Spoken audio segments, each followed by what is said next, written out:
Hi everybody, welcome to Model Trends.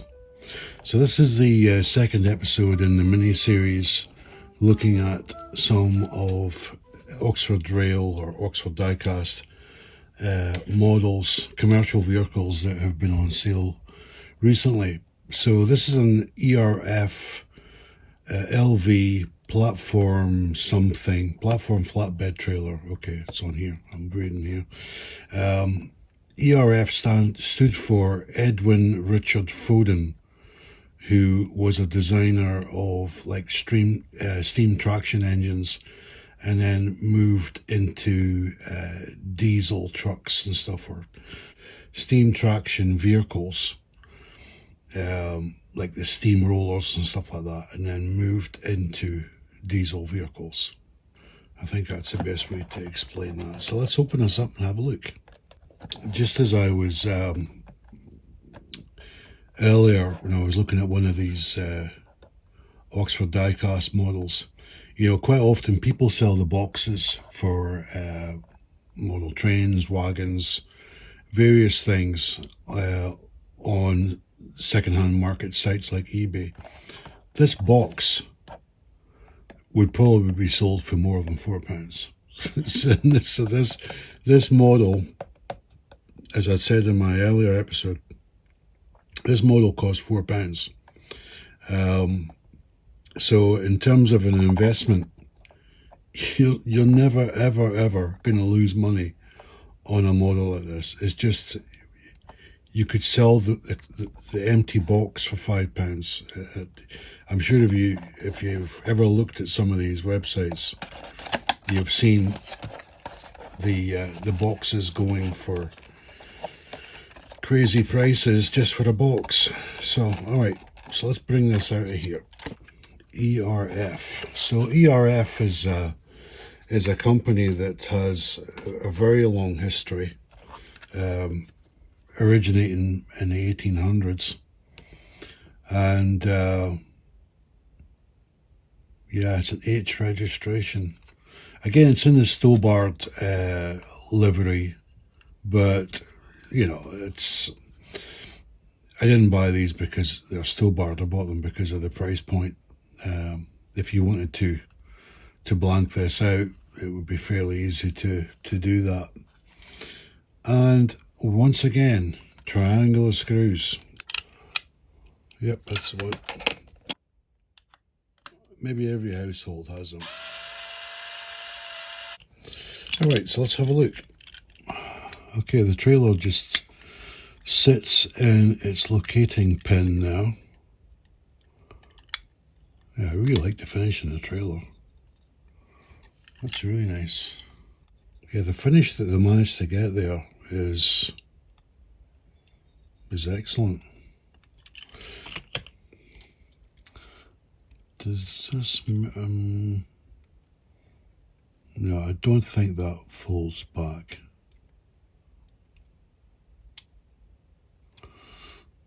Okay.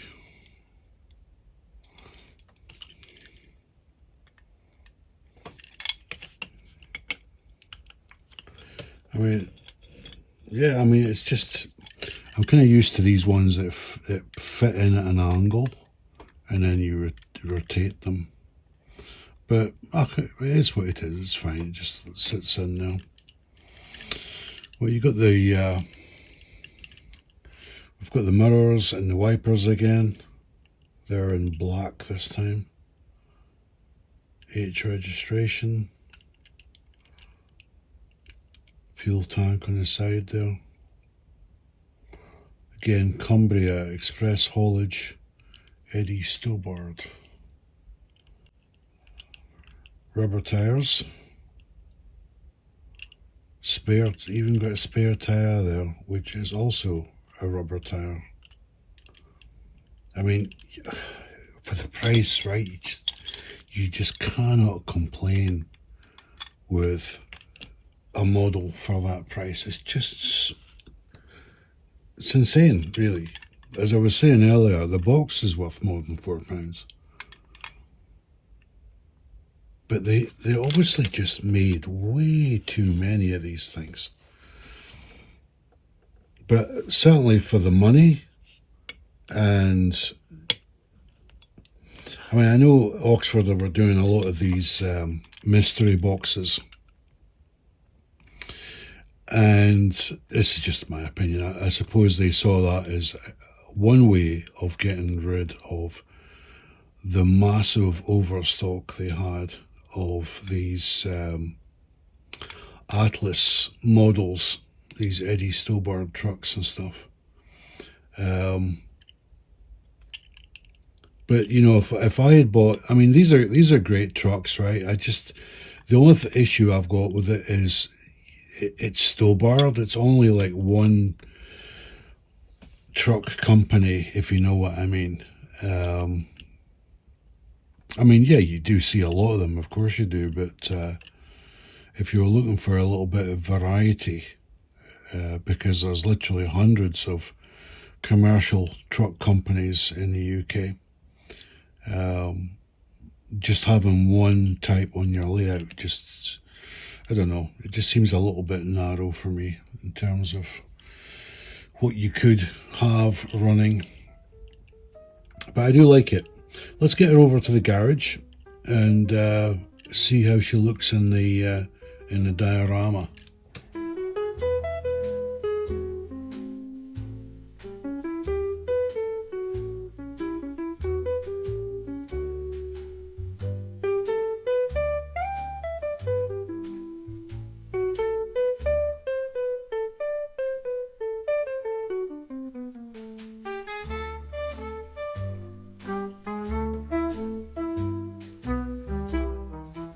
Okay, so here's the ERF truck in the British Rail Garage.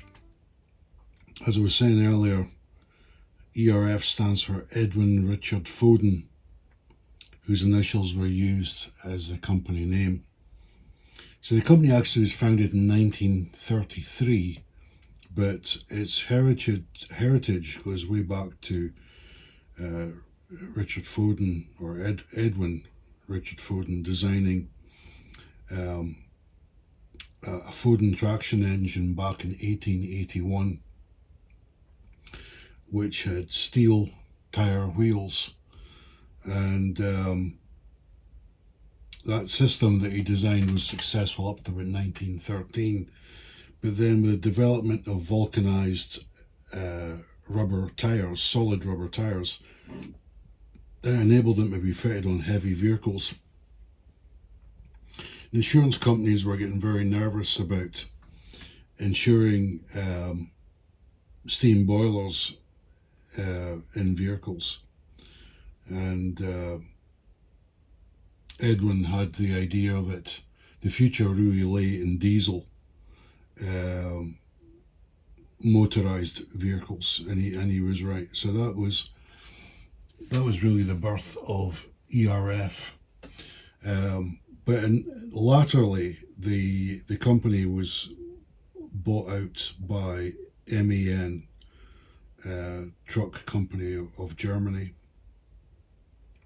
They had a factory in Middlewich in England, but it was closed in 2002, and MEN decided that the brand would cease in 2007, unfortunately. So yeah, this is a piece of British truck history that is really no more, unfortunately.